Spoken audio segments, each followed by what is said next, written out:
Building remains red hot. Higher-end Toll Brothers had good earnings and expects, quote, a strong start to the spring selling season. But despite strong demand for home construction, home prices remain still stubbornly high. According to new data from Redfin, home prices jumped nearly 7% year over year in January, the largest increase in a year. And by the way, mortgage rates soaring compared to where they were. Are there any pockets of value left for interested buyers anywhere in the housing market? Let's find out. Joining us now is Brown Harris Stevens CEO Bess Freedman. I'm going to ask you that genius question that I just asked myself. Are there any pockets of value left in real estate, Bess? Hi, good to see you. Listen, there's always opportunity and there is value. There's value in New York City. I think there's value in other parts of the country as well. And I think what's holding people back is still the fact that mortgage rates are high and they've not really come down since the beginning of the year. They've remained flat. So, I mean, that's really central to why people are holding off selling and buying. But there's ample inventory in certain places like New York City, West Palm Beach. There's a lot of new things that are going up, new buildings.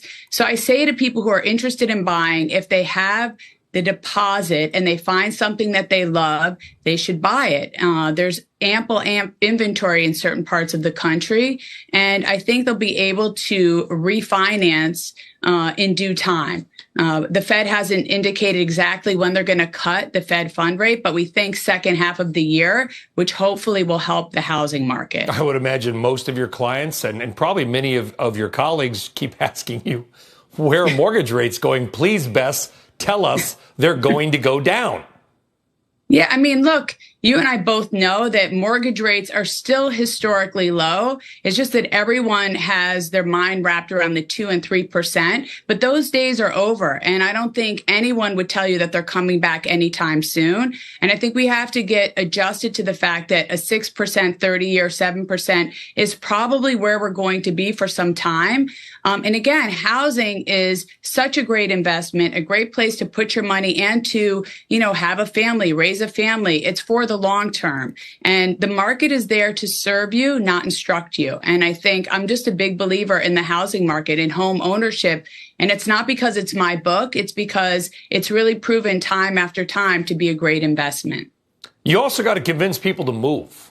And they got to have somewhere to go is the thing. It's like everybody I know, people, I'm of the age, Bess, where people's kids are starting to go off to college. They've got a bigger home. There's no one there. Talk about downsizing.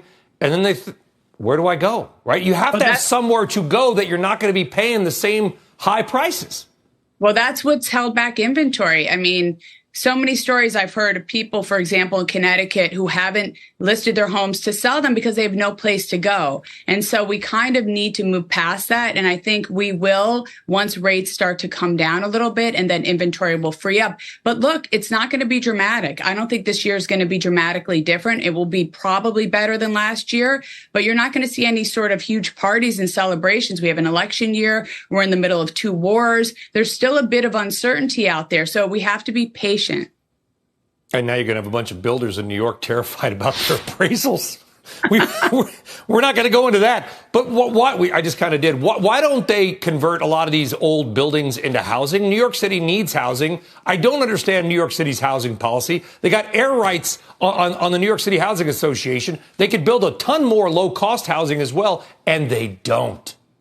I agree with you. I mean, we have an affordable housing crisis in New York City. I know the mayor is trying to put together a group of people to change some of the zoning to make it easier. But remember, a lot of this office space that we want to convert to residential, it's not that easy to do. Some people are doing it. I know Silverstein is doing a building downtown and other developers are looking at it. But a lot of the floor plates don't make sense for residential. Mm-hmm.